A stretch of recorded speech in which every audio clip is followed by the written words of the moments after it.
Welcome to Voices of the Community, which explores critical issues facing Northern California communities. We introduce you to the voices of community thought leaders and changemakers working on solutions facing our fellow community members, nonprofits, small businesses, neighborhoods, cities, and our region. This episode is part of our special series on how the arts and culture sector is coming back from the COVID-19 pandemic and features voices from the co-production of Arts for a Better Bay Area's State of the Arts Summit held at the Strand Theatre in San Francisco on June 28, 2023. The focus of the summit was on rebuilding our communities through the arts. So I think the advantages of having a small group is that we can have a real conversation, right? And everyone's probably somewhere different in their Proposition E journey, right? Super happy that Denise has agreed to be a part of our circle. Yay. Yay. And my co-Proposition E co-captain, Vinay. My name is Joe Landini. I'm the founder of Safe House Arts and also one of the stewards with ABBA, which is Arts for a Better Bay Area. We're one of the organizations that helped steer Proposition S and then Proposition E. And there's a lot of questions around that. And now I'm going to invite Vinay to introduce himself. Okay. Hi, everyone. I know most of you, so it's kind of odd. My name is Vinay Patel, and I am the executive director of the Asian Pacific Islander Cultural Center. I also work with Bindlestiff Studios and Asian Improv Arts. And I've been doing arts administration and advocacy for over now 20 years. And at a time, I was the really, really young guy. And now 12. I'm that really, really old guy. He was 12. I was 12 then, yes. And then to my left, you can't believe how ecstatic I am having Denise here, to sit in with us. When I thought there is no, a person from any of these departments willing to come up here and sit, and she's like, I'll come. I'm like, wow. So Denise, I'll let you introduce yourself from the Arts Commission. Okay, I'm Denise Pate. I'm the Director of Community Investments for the San Francisco Arts Commission. It's a long title that means I just manage all the people that manage the grants program. So, and I'm also, it's just been a year and a half since I've been at the commission. And so I'm learning a lot about property too. So that before you guys can fill in the history and all that. And we're administering the funds and getting ready to reevaluate how they were used and what happened. And I understand there was some controversy and things like that. Oh yeah, we're gonna whip it up. Controversy. We're gonna whip it up. And I missed it because by the time I came, it was all calmed down. So I thought. So thank you. And we're a small group, so would you guys pull in, come in? I think we should pass the mic around and everyone introduce themselves. Zach, such a handsome man. Oh, geez, knock that off. So I'm Zachary. Hi, I'm Zachary. I am with ODC and Oomph Dance Theater, and I'm going to pass the mic. Pronouns they, he. Hey everyone, my name is, ooh, that's hot. I'm going to hold it back a little bit. Sorry. Hi, my name is Vin Seaman. I use they, them pronouns. I'm an interdisciplinary artist and the director of Diamond Wave. We're a queer arts organization. And I was also a community organizer for the Yes on E campaign in 2018. Oh, God, that was a while ago. I'm just an individual artist, and I did help a little bit with property back then. So I just want to find out what's up. So just bring some chairs in. Why don't you guys? We got some chairs over here. My name is Ruth Mankin, and I am an arts education consultant, and I bring artists into the schools to teach music, dance, theater, visual arts, circus arts, poetry. So I'm here to meet everybody and to learn more. I know this isn't about arts education so much, it's about the arts, but that's why I'm here, to kind of connect with people. Do you want to introduce yourself? Sure. Hi, everyone. Thank you. And absent the prompts, I'll just dive in. Just My name introduce. is Deanna Griffin. I'm a 35-year arts and culture worker in collecting art museums. And I'm interested in being here, thinking for myself about what new adventures can I undertake in my working world.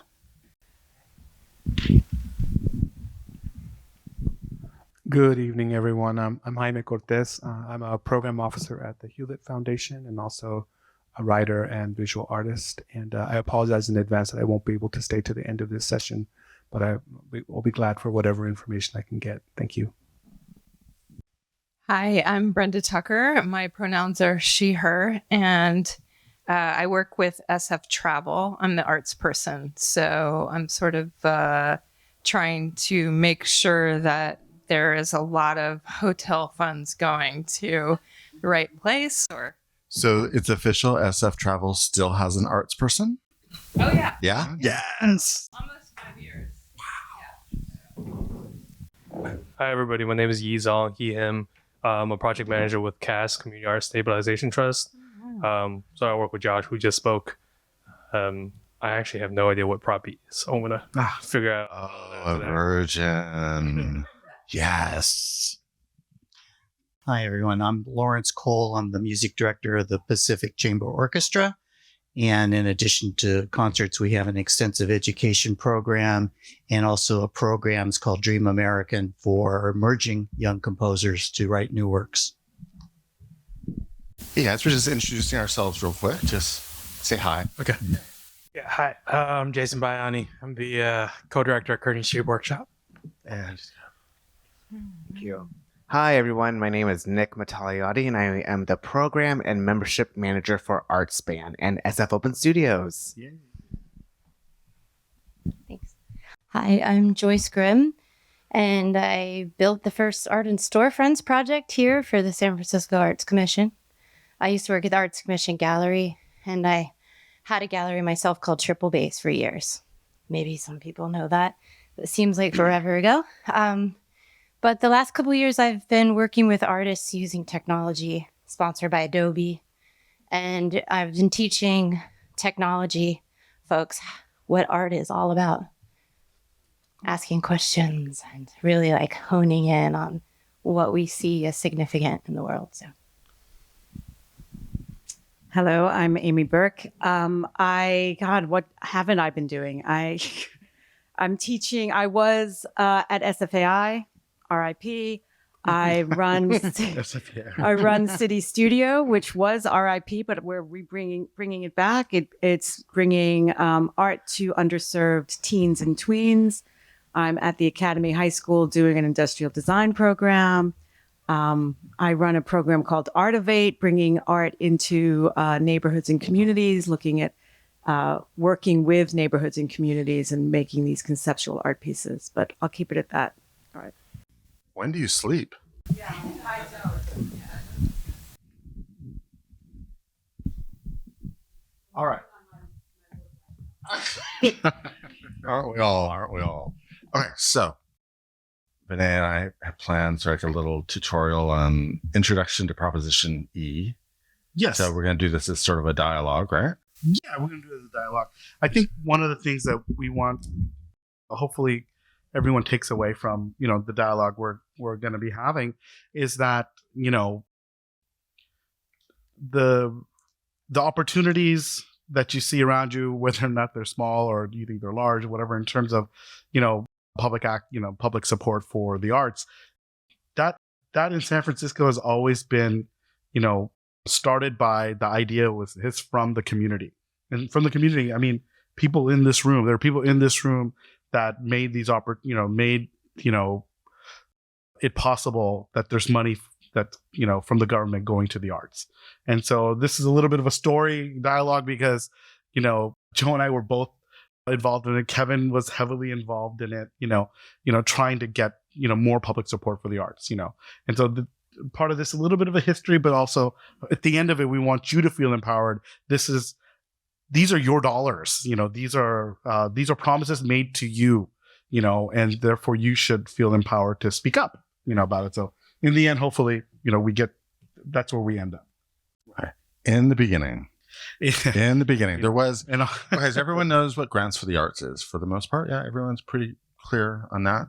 So in the beginning, Grants for the Arts was attached to the hotel tax fund, which meant that a percentage of the hotel tax went directly into grants that were made by Grants for the Arts. Grants for the Arts. Well, there was a fund, and there was either it was by a vote to the public, or it was in the charter or something on how the hotel tax was supposed to be spent, and so it was very specific, right? And so fast forward, and that's what happened over the years was that the Board of Supervisors, through just a regular ordinance where they vote, in their chambers every year, saying, you know what, we're going to reallocate some of these dollars and spend it this way and spend it this way.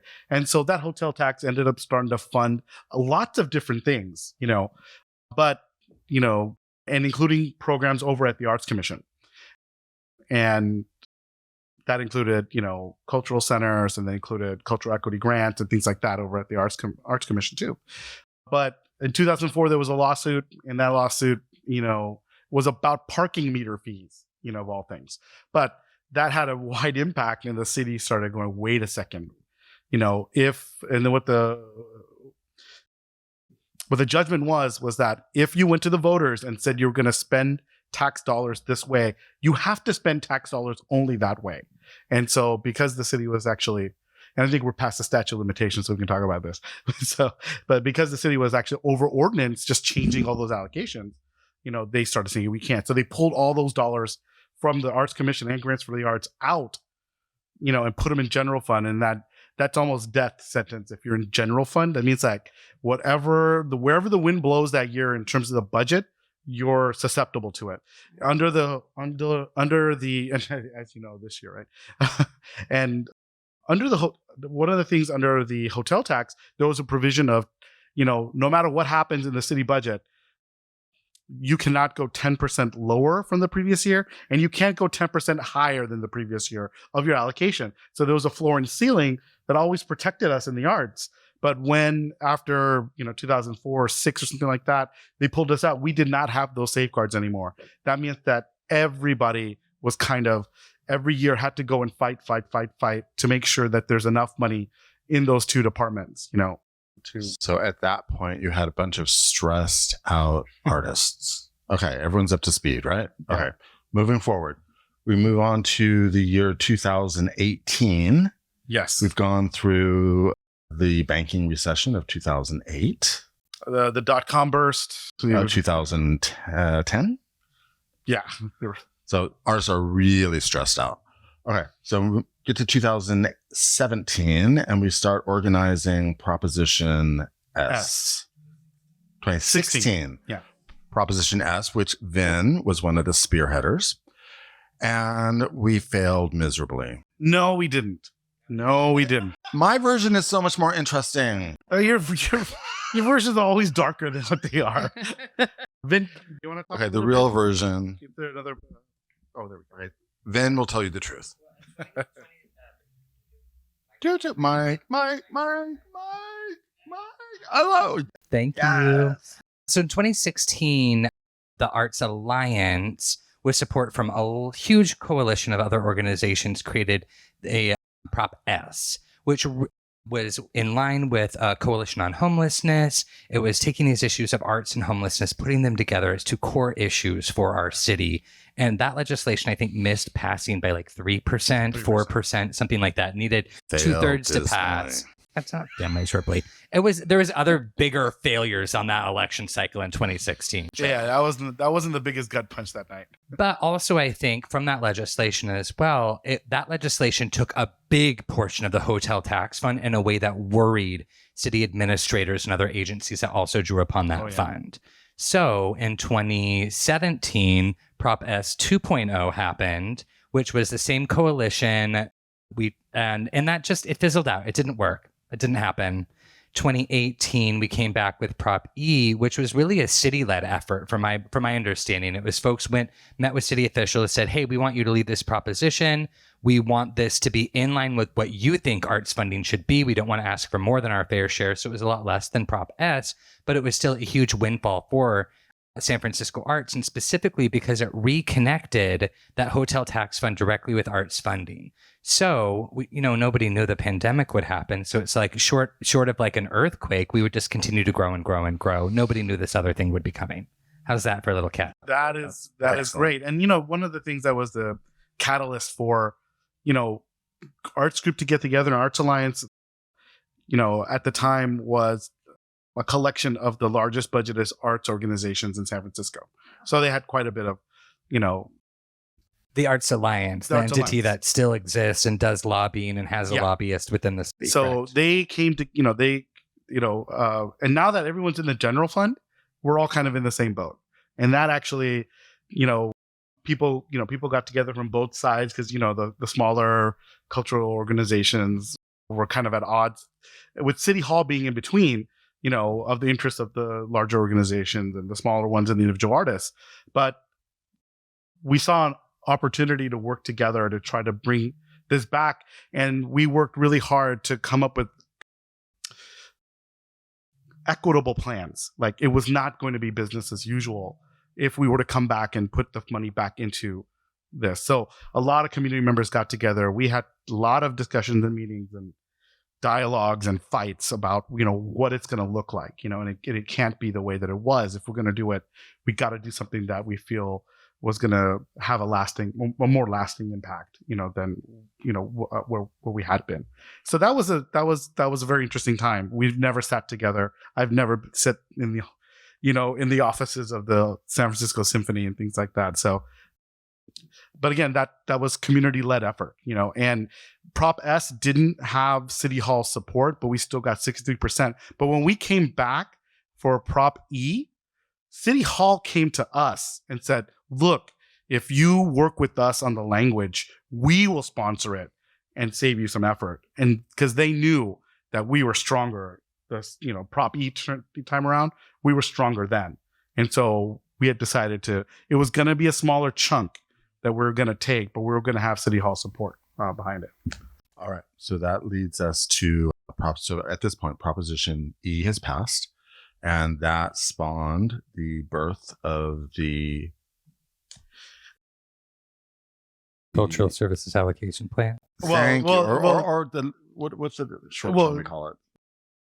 Arts Impact Endowment, but one thing that Prop E has, so everyone just kind of knows what it actually funds. So Prop E funds all of Grants for the Arts. Their whole budget is within Grants for the Arts. In Arts Commission, they have a mixed funding over there, and Denise can talk a little bit more about it too.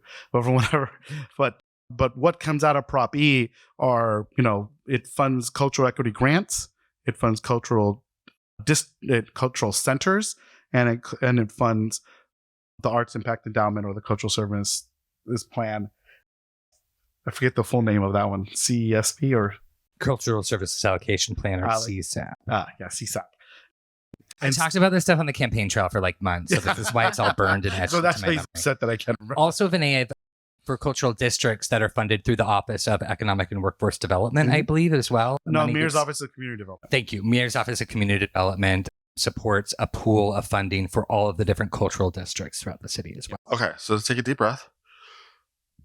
That was a lot of information. So, and some of you are probably asleep.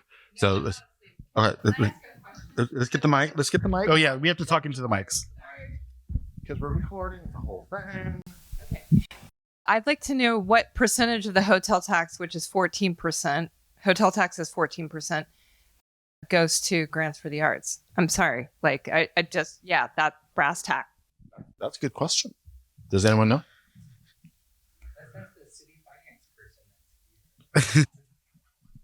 So we may have to get back to you on that one. So, let's see. I don't think I have a percentage of it, and the percentage is, what I do know is when Grants for the Arts was put back into the hotel tax, and that percentage varies depending how large the hotel tax is, the larger the tax, the percentage is different. But what we had done at the time was try to set a baseline. What the city asked, give us what your baseline is. And so, a lot of creative accounting tried to make that baseline as big as possible. So I'll tell you that when Guarantee for the Arts was put back into the hotel tax through Prop E, it was $16.3 million that was put back in, which was a bump, to what they had. Okay, so we've covered a lot of ground. Where do you want to go next, Vinay? That's all I got. That's all you got. Well, a lot of the things.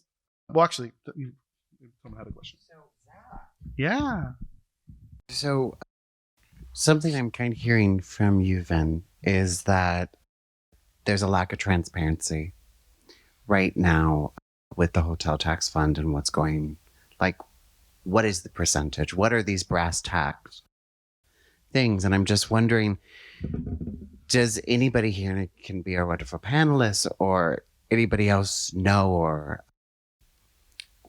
especially with Grants for the Arts, they've had a complete changeover of staff in the last 2 years.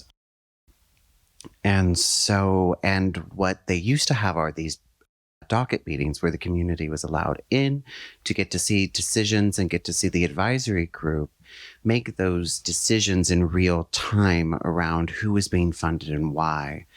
I loved those docket meetings. I went to every one, even virtually, because the things that people would talk about were fascinating. And I was also incredibly worried that that the organizations I represented would be cut out, which was never really an issue. That was just my anxiety speaking. And so when our new team came in, those docket meetings were completely taken away.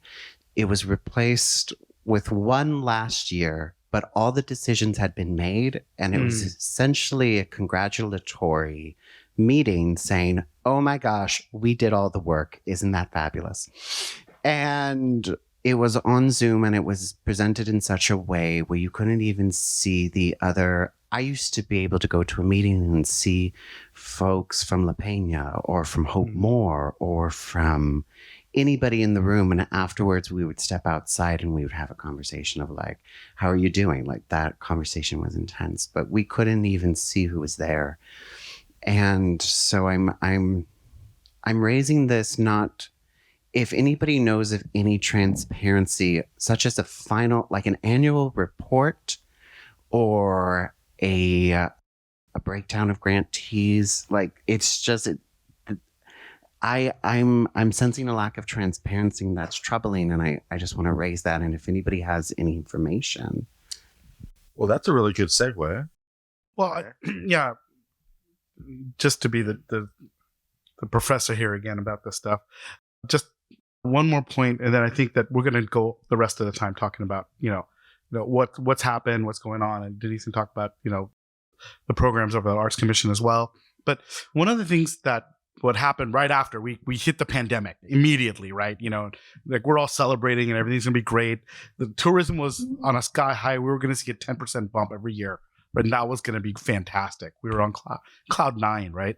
But the pandemic hit, and we had written in a 10% floor and ceiling, and it was done by the city attorney. We thought it was ironclad, and then all of a sudden we hear, oh, there's no such thing as a floor. There's no money. There's no money. And basically we're right back in the general fund again. That's pretty much what it was, And so we had to go back in there and start advocating, right? And so a lot of people were advocating again, like, hey, this cannot be what's going on here. And we have a mayor that's, comes from the arts, understood that. And so what City Hall ended up doing was what they call backfill. They found other money and they filled it. So what that wasn't doing, what that didn't do was fulfill the promise of the 10% floor. It just said, hey, we're just going to come and try to salvage what's going on over here, right? So that, ever since the pandemic, we have not had enough funds in the hotel tax. And is that how you understand it too, Denise? No? Okay. But City Hall and the supervisors have been backfilling to make sure that we don't, have that. And so, and we actually saw a bump, I think, last year the mayor was able to put a bump into it. So we didn't in the arts. I think the first year there was a slight decrease in the funding for the arts, but since then the supervisors have been backfilling it, and in this year they said that the hotel tax is going to be level in terms of, and then there might not be need for backfilling. There's enough funds in the hotel tax for it. So Denise. Well, in terms of the hotel tax, I don't know what's going on at Strand for the Arts. I mean, I do. We work a little bit with them in their transition. I worked with them on their guidelines, and we worked with figuring out a scenario, kind of like the same. Actually, Jason, who was there before, actually started that kind of like the Robin Hood kind of scenario. Took from the larger organizations so that the smaller organizations could have an entry point, like the $10,000 grants. And so we worked on it, but the challenge was, I'm the Arts Commission person. We have the cultural equity, we have this transparency, and then the Grants for the Arts, which is a different organization. So I helped them to write guidelines, and then also we hired a program officer to help them work on reviewing the grants. And right now I'm reading grants for the arts, a small portion of them. And what we're doing is we're helping to advise them on creating a rubric that focuses more on community engagement. And so it's a strange marriage. And it's, because it's still grants for the arts, the symphony, the opera, the ballet, and then also some smaller organizations. Whereas we're this like really groovy, cultural equity, and we're looking at inclusion all the time, and we're transparent. And so when you were talking about that there was no meeting, we couldn't see what was going on, that totally bypassed me because I was focusing on Arts Commission and all our stuff that's almost too transparent. I mean, it's like it's so transparent where people are always like calling me and saying, this panelist said this and it hurt my feelings and that was not fair. So anyway, but in terms of like the hotel tax fund, what okay. But what I was told with budget this time, that the Arts Commission, we're in good shape. And I was told that the hotel tax was the only tax that's growing, despite all the talk about that, the tourists are scared away, and that the fund, and I looked at each year and the growth that's happening. And so we're good and we have an increase. But of course we have multiple funds that are coming to the Arts Commission, but property is good and we have money left over last year. And so that we'll, move forward to the next year. And I'll just say this, you didn't ask, but in the CSAP process, I happen to have been there, part of the steering committee or whatever you call that committee, where we all got together and talked about the buckets of money, like arts ed, capital and space, core support, and individual artists. And the team decided like what percentage of Prop E would go towards those types of program needs. And for this year, we did the Arts Impact Endowment, and we did a first-time grantee initiative.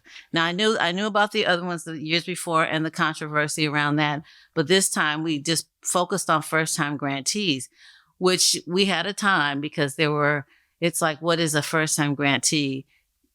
Can you appear if you were with the organization, can you appear as an individual now, even though you got a grant as the leader of an organization? No, they wouldn't let me. And there were all kinds of things going on. But what we found is the CSAP plan said that only a small percentage would go to individual artists. But that was the largest amount of applications that we got. And we still had to say we gave like 4 individual artists. And then the largest was the arts education, and we hardly got any applications in that category. So we had money left over. And we were like, can we just reallocate it? And it was like, no, that was CSAP. the CSAP said that, these are the buckets. And so we had to follow the CSAP. So that's why we had money left over in some categories. So as we get ready we submitted the RFP. We posted the RFP for the consultant that will do the evaluation of this last 5 years. 5 years. And then we go plan for the next CSAP process. I'm wondering, I'm concerned about what comes up because what the actual need was different from what we saw in the CSAP. Oh, that's a lot. Okay.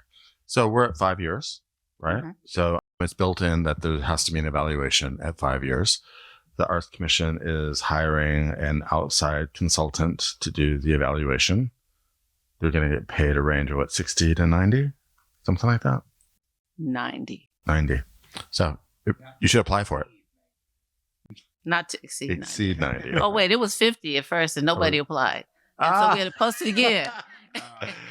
And we went up. I had to go get more money and we went back up. So this, anyway. But Zach, circling back to your question, I think you bring up a really important point, which there has been a real struggle with transparency. And it has felt sometimes city government hasn't heard us when we've asked for more transparency. So I think that ABBA is an advocacy organization, and that's why we're all here. We're supposed to be doing advocacy. So these kinds of questions are really important because we can gather these questions and look at them and present them to Ralph and Vallie and say, this is what your constituents are asking for, right? Okay, so let's do some questions because that was a lot of information. Lawrence. So I'm curious what constitutes the definition for arts education. So I'm wondering if the definition is broad enough to have enough applicants, or maybe it's too narrow. So I don't know. I'm asking. So what constitutes arts education that would be applicable? Learning. Let's see. I'm not the arts ed person, program officer, but I thought that people ask the question all the time, could it be adults also? Are you just talking about children? I have an arts ed program officer that went out because we have other arts ed grants, and you asked if they were interested in the funding. They weren't interested in that funding. Also, sometimes a grant program, we think it's great. It's that it's put together really well and it serves the needs.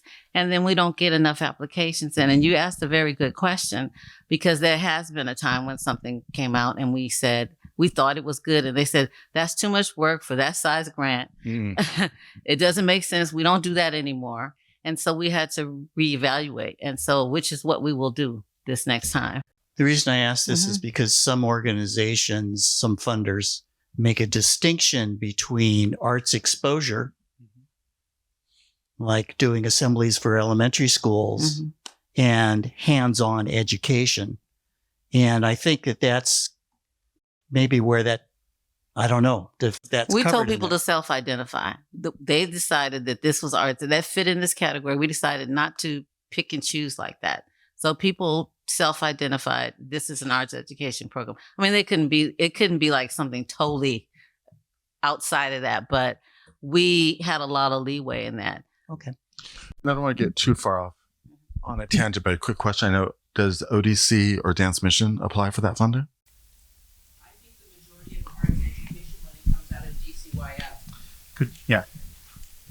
Can you repeat that? The majority of arts education money in the city comes out of DCYF and Department of Children, Youth, and Their Families. They're getting ready. There's another year inside of this trajectory. It was a 5-year grant, and they'll be doing an RFP in October. So, and those grants are actually very hefty and kind of support the basis of your program. So if you can get one of those, you're in the money.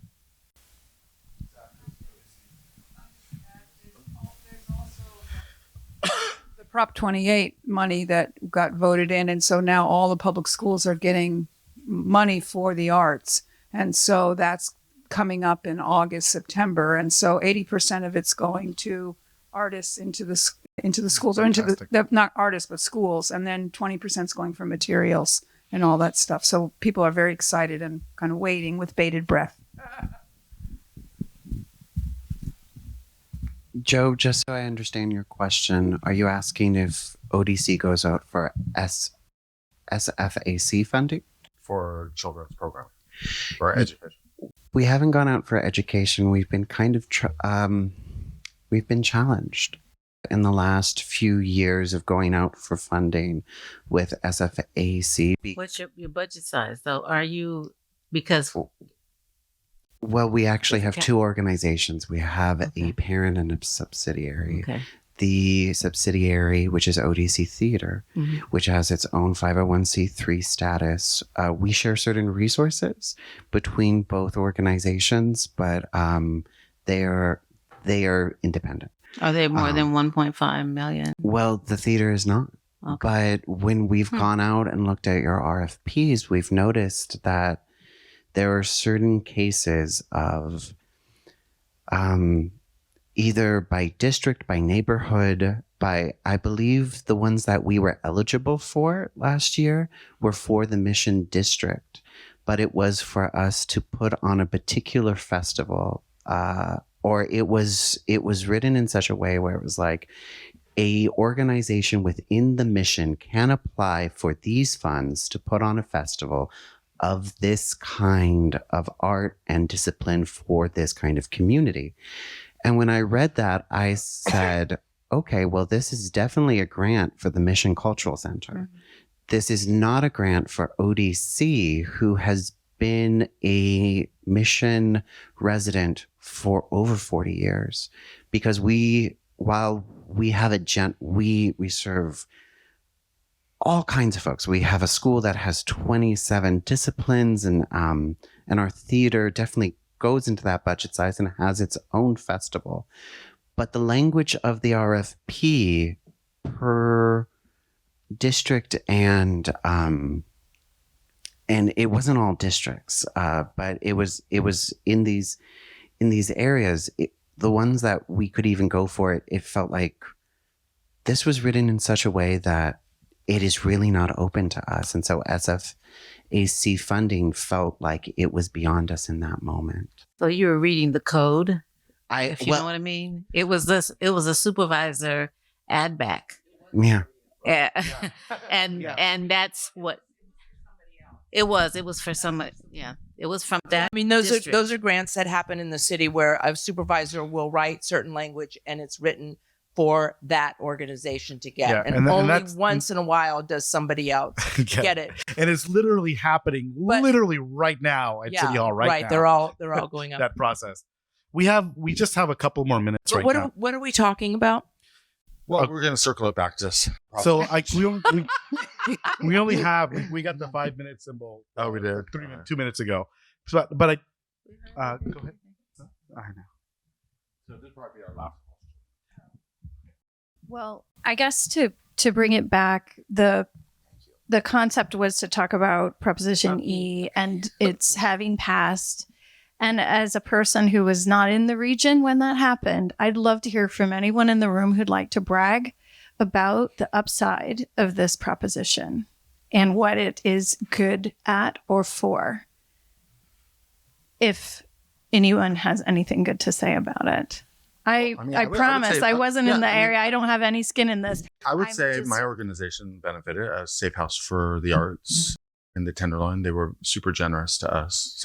So the intention of the bill was to access the hotel tax to a greater extent and extend it across the larger part of the community. Is that what I came to the session to learn more about this proposition and its intention, and also some of its failures is also part of every act that we live with in any municipal setting. But I just wanted to hear some excitement or any kind of did it get close to accomplishing what it was intended to do, what the voters voted on? I would like one of you to talk about was it hijacked into some other part of the budget and it actually never did realize its original goals? Was it hijacked into something else? Yeah. I don't think it was hijacked into something else. I think it got cratered, and that posed a whole new set of the problems in terms of the pandemic and the loss of hotel tax revenue. Right? It just happened at that moment, right? It lost momentum. And I do want to say there are a lot of great things happened. One, the community got together. We have a voice in City Hall around the arts that we never had before.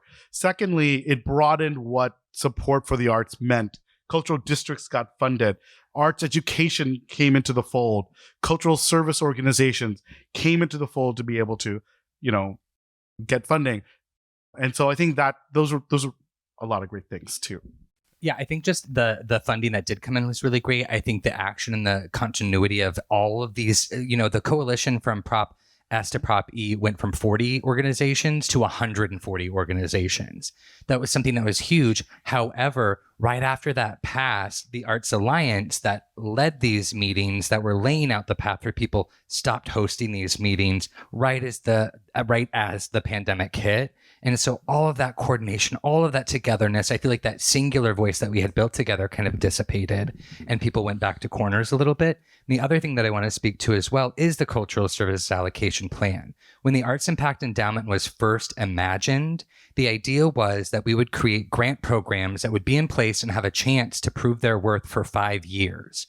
However, when the Cultural Services Allocation Plan came up, it was in such a state of rushedness to get it done, according to the bureaucracy of the city, that they created a very vague plan that had these different buckets that Denise was speaking to. And I would say it's probably actually fortunate that during the pandemic, there was flexibility within those funds to adapt and to react to what was going on. However, from my understanding of what happened in meetings when it was created, it was the intention of the Arts Impact Endowment and the Cultural Services Allocation Plan said, we want to create these specific grant programs for 5 years so they have a chance to grow and see what the impact is in community. And then we revisit that in 5 years to see if we want to change that. I think what we've ended up with is the Cultural Services Allocation Plan being this overarching, we think these are the general buckets, and those programs change every year. And I think in a way that the Arts Commission can't anticipate what the community needs if we're shifting and changing every year. The last thing that I want to say is just around the next Cultural Services Allocation Plan is I want to advocate for an entire year of, what if we spent an entire year of Arts Impact Endowment funding training our community on facilitation and togetherness, giving people stipends to come together through democratic processes to talk about what we need on an artist level, on a culture bearer level, on an arts worker level. That it's not about executive directors and policymakers, but we're reaching out and doing the work and training artists to help us come up with the next Cultural Services Allocation Plan. I kind of wanted to speak a little bit about what we do at SF Travel, because we are the tourism board and I'm the arts person. So I'm trying to make sure to try and figure out how to put as much money as possible into this fund. And I realize, we had 65% layoffs at the SF Travel Tourism Board during the pandemic. And I know everybody felt a ton of pain. But what we had the opportunity to do was start doing campaigns funded by hotels, which are not funded by Grants for the Arts, right? So the hotels started coming in and saying, okay, we'll take a chance on this, because they didn't have anything else going on to promote the city, right? And so we started to prove ourselves, and we've been doing campaigns and promoting and marketing the city through the arts.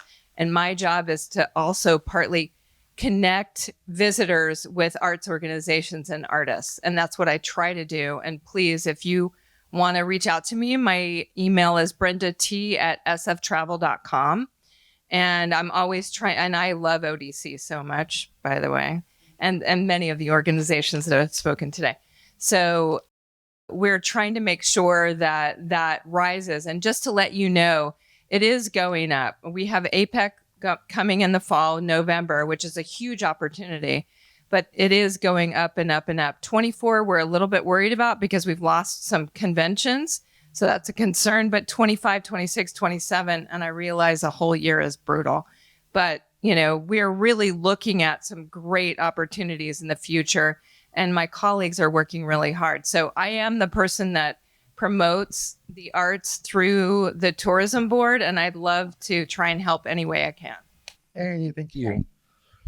All right, guys. So thank you so much for participating in this really dense conversation. Everyone is going to be downstairs at the reception, so we'll all be here. So if you have questions for us, please feel free to find Vin. No, but please walk away. Please walk away knowing that there's a lot more information out there. There'll be a resource page on ABBA's website for more information on Prop E. Please keep an eye out for things that happen. If you have questions about it, you can go directly to the Arts Commission. They're all wonderful people that are willing to listen to you and answer questions. Same thing with Grants for the Arts. And then you can also advocate to your supervisors. They will listen. If you say, hey, we need more money inside Arts Commission's Cultural Equity Grants Program, they will have to listen to you.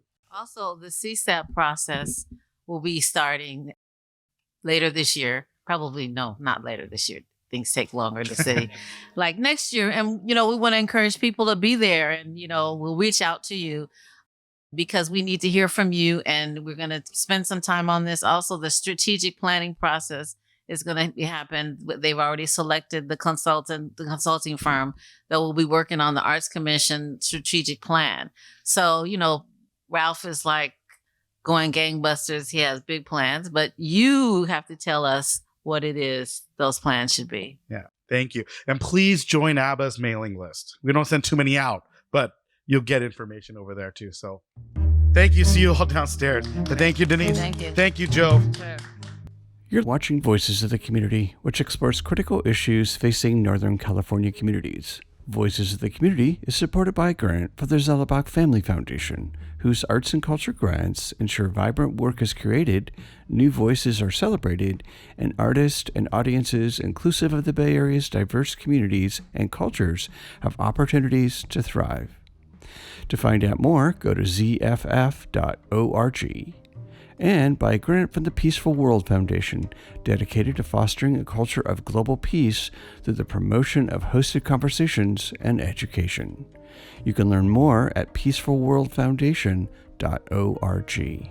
Before we get back to our Arts for a Better Bay Area State of the Arts Summit breakout session on the status and updates of Proposition E, the Arts Impact Endowment, and Grants for the Arts, we wanted to share an excerpt from one of our one-on-one interviews with summit guests that were conducted by our roving reporter team of Isa Nakazawa and Eric Estrada. Please enjoy more insights from artist and cultural worker Shrey Purohit. Hi, this is Isa Nakazawa with Voices of the Community, and we're here at Arts for a Better Bay Area Summit 2023. Thank you so much for talking to us. Can you just say your name? And if you're an artist, just say like your medium, or if you represent an arts org, can you tell us that? I'm Shrey Purohit, and I do both. I'm an artist, and I represent an arts organization called Artspan. We're a nonprofit that supports artists in the Bay Area, but primarily SF, and we have around 800 members that we support. Amazing. Yeah. What brings you here today, and what are you excited about? I'm excited for Urban Recovery Renewal talks about that, because I'm sure great minds put in a room can solve problems like this, and we really need that to really imagine what can be done with San Francisco, because that's where we are. We have to do something about it, and San Francisco's great ethos of being the phoenix of rising from our ashes and people coming together and making that happen is what I'm excited for. Yeah. What do you feel like are the biggest challenges facing artists right now sustaining their practice in San Francisco, and what are some of the opportunities that you're seeing? Housing for everyone, not just artists, and then the pay. I would say there are always going to be so many hardships, but what I see inspiring and hopeful is the rise of DIY galleries or nonprofits that are really jumping in to support artists like Southern Exposure, Artspan. There are so many opportunities coming up. I'm excited to see what the city does with the Recovery to Renewal, the program where they give artists and performers and businesses spaces downtown. And I'm really excited to see what that does, because San Francisco really can be the greatest art city in the world. We have so much infrastructure that's now empty and ready for galleries and studios. And artists will bring so many people and so much just tourism, which is what our city needs as you look outside. And we really need people to come and experience life here because it is so beautiful and there is so much to be learned. What do you, if at all, think the role of the artist is? You know, in times like this where like a lot of the folks who are on the streets, like they might not, like unless you have dignified conditions, you can't necessarily sustain an art practice. So what do you think the role of the artist is, if you think there is a role to all people? I went to the Van Gogh exhibit and walked out of there feeling so hurt for Van Gogh, the starving artist, and now people are profiting off of his work. I made a painting, I donated it to the Coalition on Homelessness, and Coalition on Homelessness does great art auctions. They're doing one that's coming up in August. And to me, that's one way artists can come together to help our neighbors, because they are our neighbors. Just because they don't have a home, they are still our neighbors on planet Earth, and we should extend that same humanity that we expect from others. So as artists and basic human in the city, we should be helping our neighbors. That was a great answer. What are you what are you hoping to get out of today in terms of like, are there people you haven't seen in a while? Are there speakers you're looking forward to for people who aren't here? Like, what are you most, lit up by? I'm really excited to hear from the California Arts Council Executive Director. I'm really excited to hear from SF Arts Commission Director and see what's in their mind and what they are seeing from on top, but also being able to provide my insight as like the lowest level artist and arts administrator, and how my journey has been and how that can influence other people, because together we can solve anything. We're human beings. We have a camera and a microphone and people in space and at the bottom of the earth, but we can't solve basic issues. Yep. I feel that. A lot of people we've talked today have mentioned this like need for interdependence, more so as artists and also as organizations. Do you see that coming together? Very much so, right? That's the United States being united. We're here for a reason together in this country to do things together. Thank you so much. It's been such a joy to talk to you. Yes. Tune in for the second half of this episode on arts funding, with a spotlight on San Francisco's Grants for the Arts program. Mayor London Breed's appointment of a new director amid the challenges of the COVID-19 pandemic and the 2020 racial reckoning has sparked controversy. Listen to an insightful interview with Vallie Brown, the program's new director, conducted by our co-host Isa Nakazawa in the summer of 2023. Hi, this is your host, Isa Nakazawa, reporting with Voices of the Community and BAVC Media here at our studio in Soma. We are talking to arts and culture leaders as part of the Arts for a Better Bay Area's State of the Arts Summit. And our guest today brings a breadth of knowledge and experience as a longtime activist here in the city, working with children's art programs in Hunters Point, a legislative aide working on policy, supervisor of San Francisco's 5th District, and the current director of the City of San Francisco's Grants for the Arts, Vallie Brown. Thank you so much for joining us in the studio today. Thank you, Isa. I'm really excited to be here. Me too. It's really an honor. And I know that's an abbreviated biography for all that you've done. So thank you so much. And we just wanted to start with, what is Grants for the Arts? If you can tell us a little bit about who funds it, and then who do you fund? Yes. So Grants for the Arts is a city department, and we fund arts organizations, parades and festivals. We also fund granting and re-granting, as we say, where, organizations that like to grant out to artists doing things, we also give them money. And what's really different about Grants for the Arts, we're not programmatic. We do not fund programs. We give you general operating support. Wow. We need that. Exactly. It's really difficult to get general operating support anywhere. Most foundations, city departments, they fund programmatic. And so we are a special little niche that no matter what you do in the arts, we'll give you operating support, general operating support. So that means you can pay a staff member, you can pay artists, you can pay a stage manager, you can pay your porta potties if you're a festival. So we don't care about that. And who we fund, most of our organizations, probably about 75% of our organizations are organizations that their budget is under $1 million. So amazing. It's small and mini. We call our mini under $500,000, their annual budget. So those are our biggest pot of organizations that we fund. But we also fund the large organizations, as we call them, our megas, which is the opera, the ballet, the Museum of Modern Art, Exploratorium. So those, and then everything in between. Wow. So it's quite comprehensive what you fund. Very comprehensive. Last year, we had 317 applications. It was the largest amount Grants with Arts have ever received. Which makes sense. Yeah. Yeah. Yes. And we opened it, and we completely restructured and opened up fair granting practices. So that really gave people an opportunity that had never had a chance for city funding, and especially through Grants of the Arts, to apply for funding. Can you elaborate on that for someone who's listening who might not know, like, what is a fair? So in the last few years, I think we've seen a lot of examples in the city where people were funded or contracts were given out that wasn't a fair granting process. Okay. A lot of times departments would fund organizations that they knew, or that was a friend, or, and the city has really stepped back and taken a look at these practices, and things have happened because of those practices in the city. So we really changed that model that everything has to be fair. Mm-hmm. And so when you're talking about fair granting process, it means that you open it up for everyone. Mm-hmm. So when we have a grant cycle, in the past at Grants for the Arts, if you had received a grant, that you were pretty much guaranteed you would get that grant, right? The next year, which was great for stability. Right. But the problem was it locked out a lot of organizations. Yeah. And when I came in, it was one of those things you could tell it locked out a lot of organizations, and especially organizations in historically underfunded communities. Of course. So we started turning the dial, and they started turning the dial in 2020.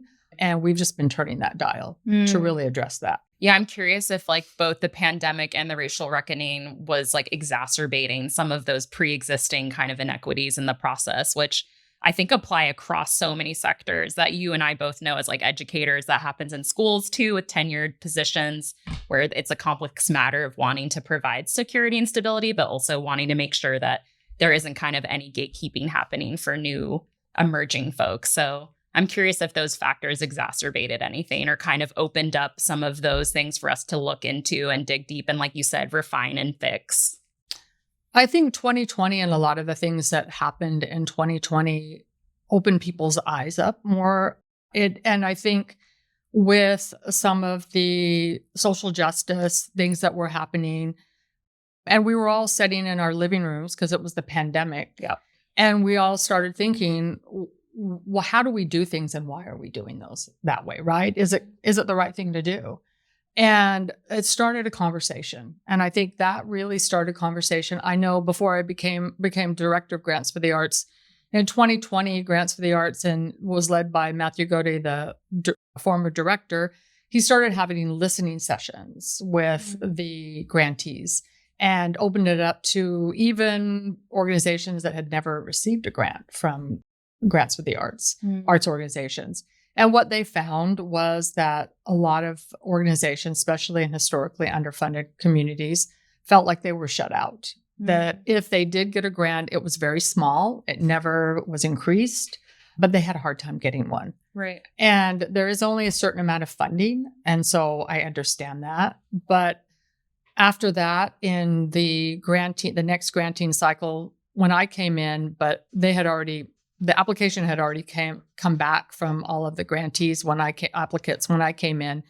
But that's when we started moving that dial and started to look at and score. Grants for the Arts never scored applications before that. It was just like you wrote an application. Wow. If they knew you or whatever criteria, you would get a grant. Yeah. So now we started scoring applications, and we started having priorities and letting people know there are priorities that we're looking for, and this is how we're scoring. Right. Like explicit process instead of like implicit bias or relationships. No, the relationships I think were a big one. And I get that. I really get that. We had staff that had worked there a long time that knew a lot of the arts organizations. And that was really important. And they were so supportive of the arts and great people.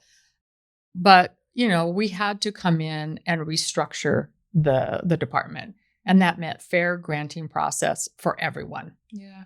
So everyone, every year, it was on an even playing field of you could get a grant. Before we started the interview, we were talking about the pace of change and how it takes, upwards of 10 years sometimes to see the impact. Do you feel like from where you sit, how do you see the progress in terms of the application or the implementation of these things? Because it is pretty recent, right? Like we're only in 2023 in the summertime. So I'm curious, like where you feel like we're at in this process. Well, it's been the last 2 years that we have really turned that dial even more, right? The last 2 granting cycles. Got it. We just finished a granting cycle just recently. We will be announcing end of August the awards.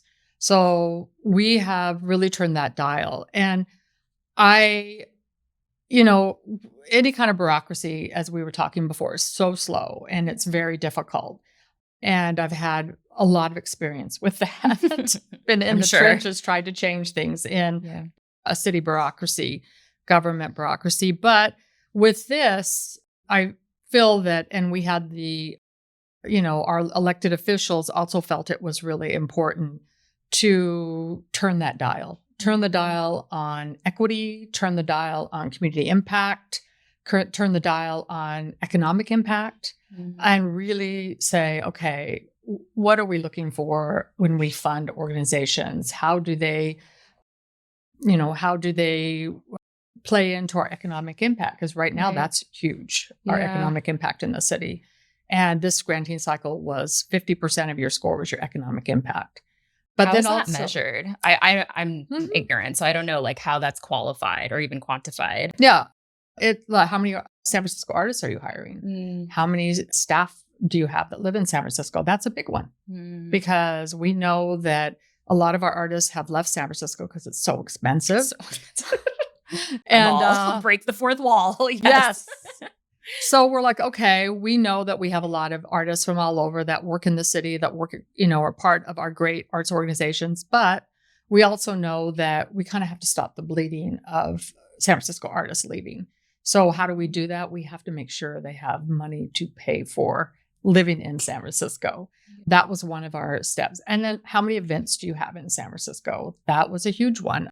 We have many organizations that maybe would do 1 or 2 events in San Francisco, but then a lot of them travel. And we get that. They travel, they do performances or whatever they do all over. But we had to say, especially right now in this economic situation that San Francisco is in, we had to drill it down to we're going to fund organizations or we're going to fund you a certain amount of what you're doing in the city. Absolutely.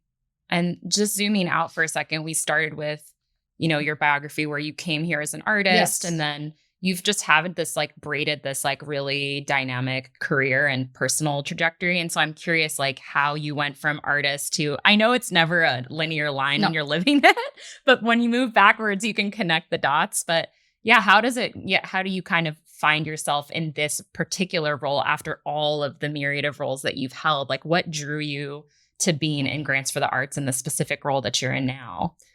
Well, I've always been interested in arts. I was an artist when I moved to the city in the late 80s and, lived with a lot of different artists and in all the warehouses back then in San Francisco. We used to get these old warehouses and turn them into living space, studios. And then the earthquake hit and we were all wiped out of there. And I mean, it's south of Market's totally different now. And all of the different buildings. I used to live in a warehouse that was under the freeway when the earthquake hit. So it's one of those things that I went from them and then it went from there. And if you're an artist, this, you have a lot of gigs to support yourself, right? Yeah. So I worked in a bookstore at night. I worked in all these different things, and I started to get into nonprofits, working in nonprofits, because that seems also to be an area that a lot of artists go to because it's a little more. I mean, you don't normally get benefits. You don't get a 401k. You don't get any of those perks.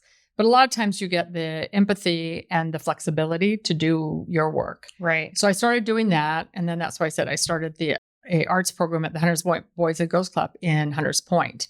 And then that's I got swept up in activism in Hunters Point and all of the different health issues, all the other things, economic issues, the violence, everything that it just didn't make sense. And so I started turning that way. And then, as I said, working, I had a supervisor that said, yes, you're a great activist, but why don't you come inside and see what it's like and see how it works? So I did. I took him up on the offer. I became a legislative aide. I went through all that. Then in 2008, the downturn hit. Had to experience the city not having enough money to support children's programs, to give seniors food. It was horrible. I would go home a lot of times and feel just miserable. Right. But that was the situation. But anyway, I stayed and thought, okay, I'm going to fight inside to do what I need to do. And then, things rolled out, did different things, became a supervisor. And then I knew I wanted to go back and be in the arts. And so that's kind of how I came to this position. Do you feel like that history or that like origin story informs the way that you interact with artists right now, who I'm sure, we're all a little bit disgruntled because in a lot of ways, it feels like we're fighting for our lives or fighting for the ability to stay here and practice. And so does that give you like a sensitivity when you're, interfacing with grantees? I think so. I really have always been a big believer, and I did go and work in the city looking at private public housing, and we were looking at artist housing. I'm still very interested in artist housing. I think that the thing with artist housing in this city, because I've been in there, you also need a studio. Because you can have a little, groovy little loft, but if it's like 500 feet loft, where do you work? I mean, some people can work in that, but you need a studio. And I was a welder at the time when I came in. I did metal work, and there was very few places. And I used to there was a City College had their welding school on 4th and Harrison. So I used to go in and just take classes so I could use their studios. Right. Use their welding machines, use their space. There just isn't anything like that as much anymore. So we really have to think clearly when we think about artist housing. It just doesn't mean a place to live. It also means work. So for me, when I talk to artists and arts organizations about their work, about their funding, I'm very sensitive to it. But I also know that there's a lot of it, there's just so much we can do. In 2008, when we went through the downturn, one of the things I realized is that you cannot just rely on city funding or government funding, because when you hit a downturn or this epidemic that everything shut down and we were funded by hotel tax and we didn't have the money, we were completely pretty much dried up, that you need to have other funding. You need to diversify your funding. So that's one of the messages I want to put out there is try to diversify your funding, because who would have thunk about this pandemic that we would have been in that situation? Right. And we're still millions of dollars short. During 2021, the fiscal year, our mayor, we have a mayor that's very arts oriented, because that's what she did for 10 years, is ran an art cultural center. So she put in money to pretty much not completely fund grants for the arts, but did a huge chunk of $14 million. And the Board of Supervisors, thank goodness, agreed to let that go through. You have to remember, this was general operating funds, which means it could have been money that went to the homeless, that went to children, that went to seniors. And she took that money and said, no, she really believed that arts and culture is really important in this city. And we have to support that. So she took that money in 21 and said, we're going to give grants for the arts money.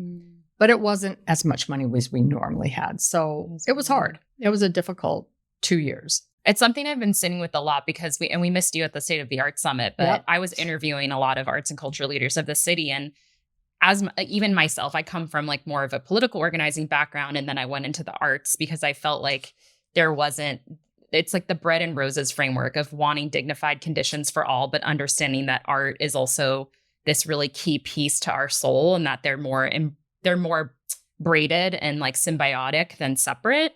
But I think it's something I'm thinking about a lot right now, because I work in San Francisco. I work at 9th and Mission 3 to 5 times a week. And so I'm confronted with these like when it comes to city funding, I'm confronted with the push and pull of priorities when I do feel oftentimes as an artist that I'm getting funding that's going away from like houseless folks or for going away from direct service, because often we're pit against each other for funding.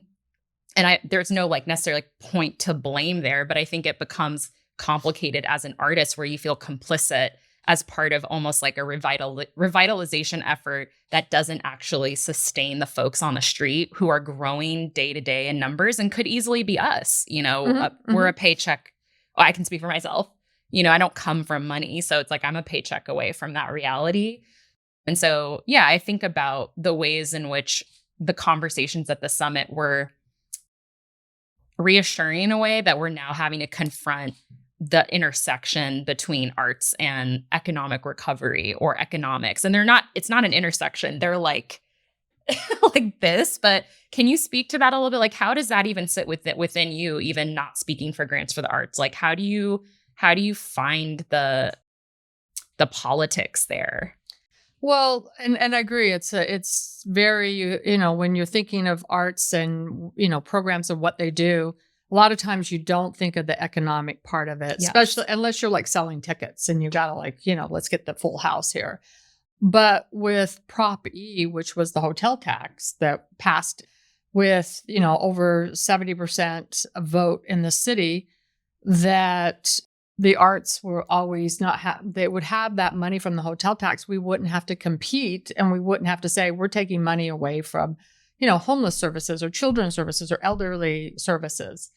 We wouldn't have to do that anymore. So it takes a little bit of that guilt away from us, right? But no one knew this pandemic was coming through and that our hotel tax would just be like bottomed out. Wow. So but the city leaders really believed, and there was a report that was done that arts and culture is really the economic way back for any city, not only San Francisco, but any city. And I think for me, I live in the city and I've stayed in the city and, sometimes it's been difficult, but I've stayed in the city because I love being able to get up and walk and, to a freaky festival that's going on that the city supports, or, you can go to a large like carnival or Pride, or you can go to these little organizations that are doing amazing work also.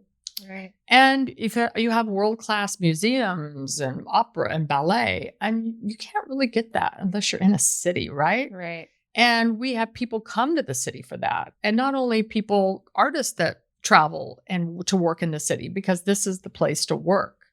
So I really believe that arts and culture is our way back economically. I really believe that wholeheartedly. And I just feel that, we should be supporting our arts and culture as much as we can, because I feel that this is going to bring people into the city, whether that's tourism, people from the Bay Area, or just getting us out of our sweatpants that live around here, and out from our computer and unplug our Netflix IV and get out. So I really, truly believe that. Yeah, that's interesting. I've been interviewing local artists more in this neighborhood, and we've been talking about like a lot of arts organizers feel this pressure to stay hybrid for really profound reasons like accessibility and trying to be, very responsive to the realities. But I also feel like with the live, there's something about coming together in person that's also essential to community. Like for me, you can have digital communities, you can have these hybrid communities, and they're not distinct from, but I think without events or without live activations, we're still pretty alienated and isolated, and it's not necessarily helping us reconnect to even ourselves. Agreed. Yeah. Agreed. And I know you were going to speak at the State of the Arts Summit about Prop E, and you just kind of went into it, but like, what is the kind of the state of it right now? And I know you were going to share a little bit more in depth about it at the State of the Arts Summit. Like, is there anything left for you to share about it or where it stands? Yeah, and I'm so sorry and disappointed I missed the State of the Arts Summit but you would not have wanted me there. I was sick. I didn't have a voice. Oh, no. No voice. But I was a mess. And so I really was disappointed to miss it. A lot of my friends and colleagues were there, and I heard it was great. But yes, Prop E. So, we're still not where we were. And a lot of it's because of conventions and those things coming into town and staying at hotels. We're better than we were a year ago, especially better than we were 2 years ago. But we still don't have where we were in like 2019. This year, the city had said to us, you have to fund just on Prop E, because they had been giving us some general funds. They gave us a huge chunk of general fund. And then last year that we had some. But this year they're like, because of all the needs and things that are happening, they said you need to like live within your means kind of thing. And so you have this much money to grant out, which was about 14 million, which is a lot lower, but it's something that we have to do. There's just no way around it. And Prop E still gives us that guaranteed that as long as we don't have another catastrophe where we don't have visitors here going into hotels, it still gives us that guarantee we're going to have funding, some kind of funding, but we have to prioritize. Got it. And can you speak to the Proposition E, the Arts Impact Endowment funding component that I know is informed by a lot of the, community arts folks? So like, how do they get involved and informed in that process? Well, I think there's different things. There's different places to go for us. For me and our department is we keep a temperature on where the funding is on Prop E, right? And what we need to do. I know that John Moscone and others have been really being activists to organize people, to get them to push for certain funding and push for priority funding. For us, I'm much more, as a city funder, I step back a bit, but I also look for other ways that we can get funding, whether that is state funding, federal funding, all of those things that I think that would be really helpful. And I know there's different groups, and you can get online and look for those, that if people want to get involved in that. We always need people we had lined up people to speak when we were looking at getting fund, trying to get the general fund for what was 2 years ago. And no one even had to speak because all the board of supervisors at that meeting, at the budget meeting, said, yeah, let's do that. But you have to get ready to be that activist. Maybe go to the state to really reach out to our national, our federal leaders, our Nancy Pelosi or Dianne Feinstein, all of them, to say, we really want you to push this initiative and funding. I think those are things that there are groups that are getting that together and making sure that people have that opportunity to put their voice in there. Because the arts has always been a target, and especially get certain groups and certain political figures in that they take a swipe at the arts. Right. That thinks we're, anybody that's involved in the arts are, not the kind of people they want to vote. That's why it's so important that we do get involved. Exactly. And sometimes it's really just about getting a sense of the process and where the information is. Because I think those things, so whether it's intentional or not, can feel like mystifying. And I think it's really important that people, get involved and we come together. And I just think right now more than ever, we're very interdependent. Like if we're not all working in some sort of coordination and strategy, like it's it feels like the stakes are really high right now. And so I appreciate just getting the information to people. And then one of my last questions is, I know that Grants for the Arts did receive some complaints from grantee organizations around funding cuts and communication. So I was wondering if you and your team have worked on kind of a way to, work through that or address those concerns moving forward. When it came into Grants for the Arts, it was, it was a department that had been it stayed the same for, 40 something years. And when the pandemic hit and I wasn't the director, then they did a lot of things online. I mean, you could actually, put your application in online, which normally you'd have to go in and hand it hand deliver it before 5 p.m. on some random day. And so when I came in to restructure it, that there was a lot of things that need to be restructured, not only fair granting process, but I looked at the application that they had for the year I came in was like this 3,000, 4,000 word narrative, the questions. And I'm like, who has the time at an arts organization to put those kinds of narratives together? So we cut the questions down. So we've been really working to restructure the program. I have a lot of new staff, really smart staff, way smarter than me. And they're looking at making, because compliance is really difficult in the city. Where can we make it easier for grantees, right? Because we want artists to do what they do best. And writing grants and submitting all their compliance is like the worst thing that you could do. And I totally get that. So we're trying to make it simpler. As far as communications, no one likes change. And I know that. I don't like change either a lot of times. We all are uncomfortable with change.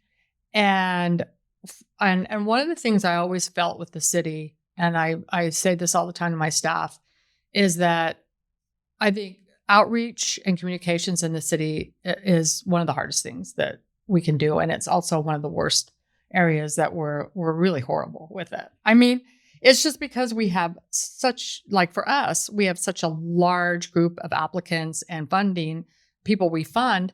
We mainly do it with email.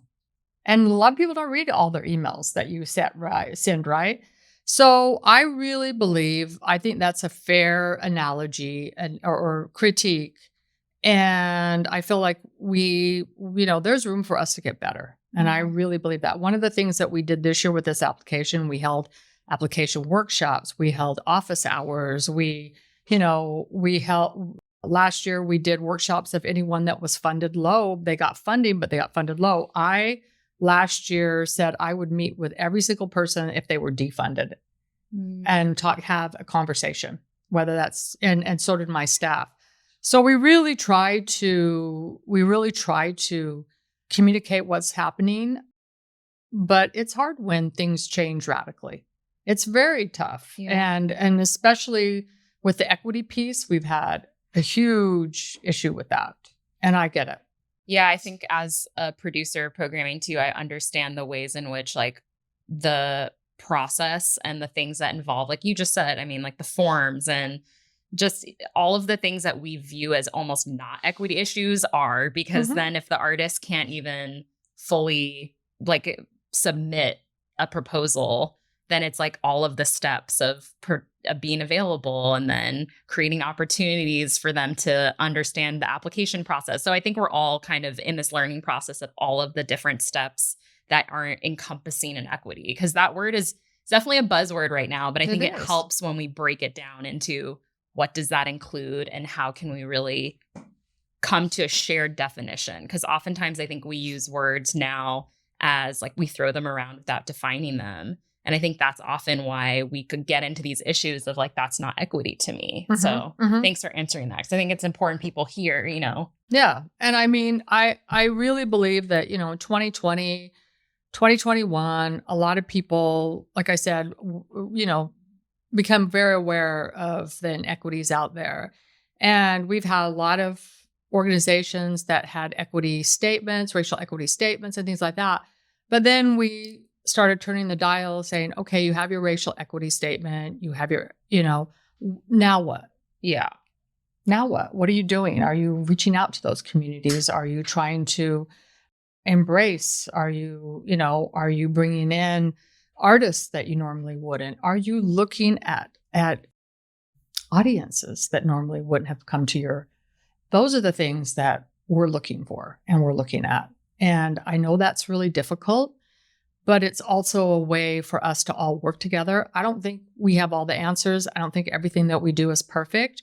And I love feedback, but it's also the feedback has to be what can we do together? Yeah.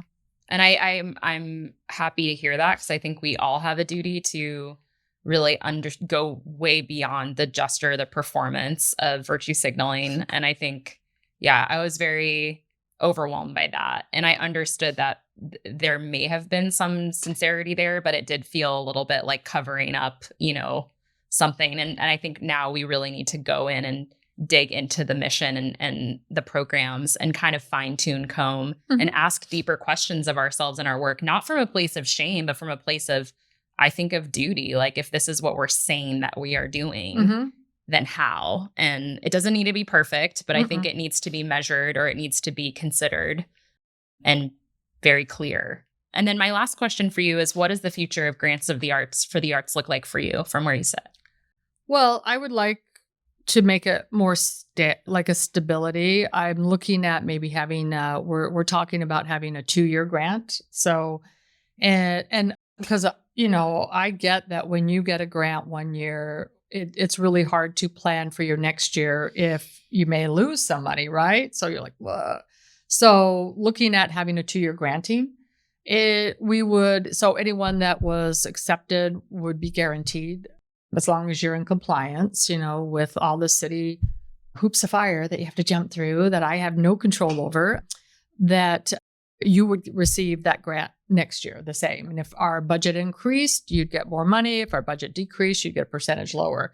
But we also would keep an open granting process for anyone that didn't receive money, so they could apply for the first time, or if they were defunded and they could come back. So it wouldn't be that if you have that 2-year grant, that's it. Those are the only people that are going to get it. We would have that open door still, but it would probably be a smaller pool of people, of organizations. But I really feel that it would help arts organizations if they knew that they had 2-year funding pretty much guaranteed. Absolutely. Yeah.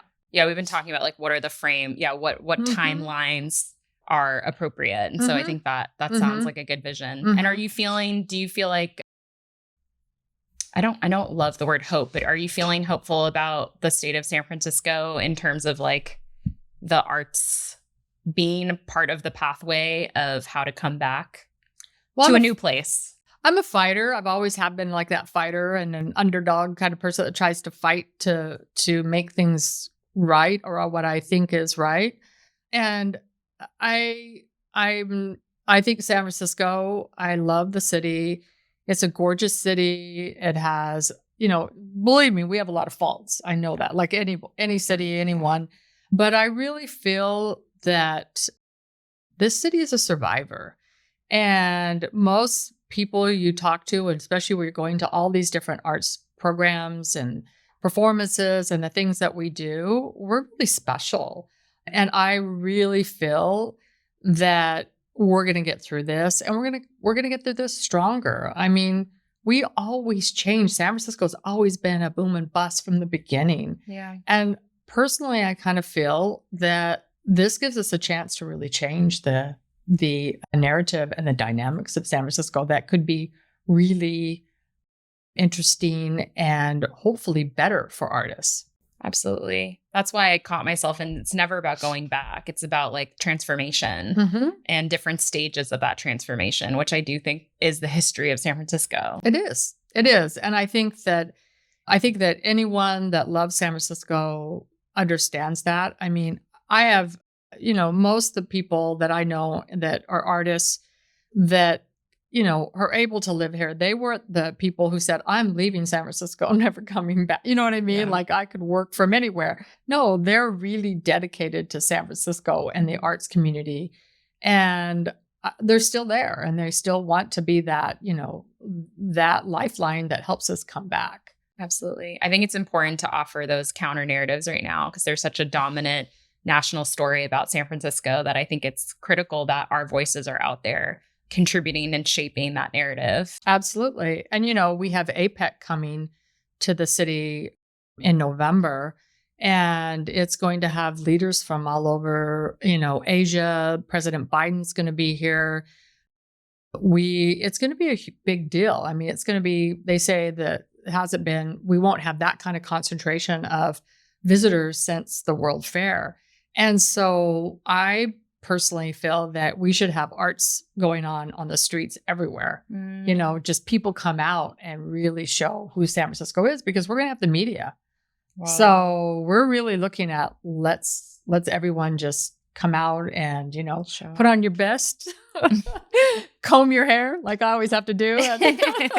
Come on, absolutely. Get out of the PJs, get out and get out there. Get out of Absolutely. athleisure. Yeah. Thank yeah. you so much for joining us today, Oh, Vallie. thank you. It was really a pleasure. Yeah, I really appreciate it. Yes, absolutely. Thank you.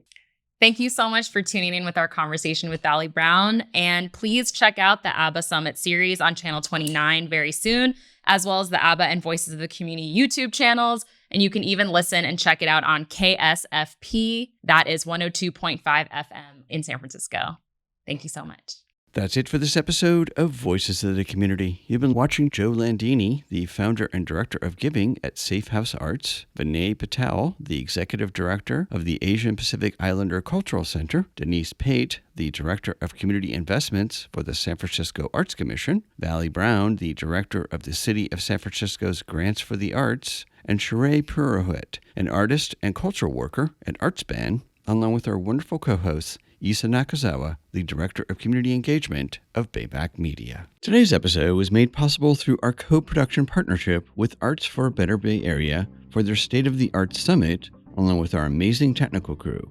The audio and video wizard and our associate producer, Eric Estrada, and our co-production partner, BAVC Media, and their wonderful staff, Paula Argoni, Andy Konami, Isa Nakazawa, Siobhan Giles, and Melanie Ayala. The graphics magic was made possible by Casey Nance from Citron Studios. Voices of the Community is supported by a grant from the Zellerbach Family Foundation, whose arts and culture grants ensure vibrant work is created, new voices are celebrated, and artists and audiences inclusive of the Bay Area's diverse communities and cultures have opportunities to thrive. To find out more, go to zff.org and buy a grant from the Peaceful World Foundation, dedicated to fostering a culture of global peace through the promotion of hosted conversations and education. You can learn more at peacefulworldfoundation.org. We'd also like to thank our broadcast partners, KSFP 102.5 FM, KPCA 103.3 FM, Petaluma Community TV, and BAVC Media. Take us along in your next walk, workout, or drive by subscribing to Voices of the Community on Apple Podcast, Spotify, and Google Podcast, or wherever you get your podcast. If you've been enjoying the show, please leave us a rating and review on the podcast platform of your choice, and we'd love to hear from you with feedback and show ideas, so send us an email to george@georgecoster.com. I'm George Coster from San Francisco, and thank you for listening and watching today's episode.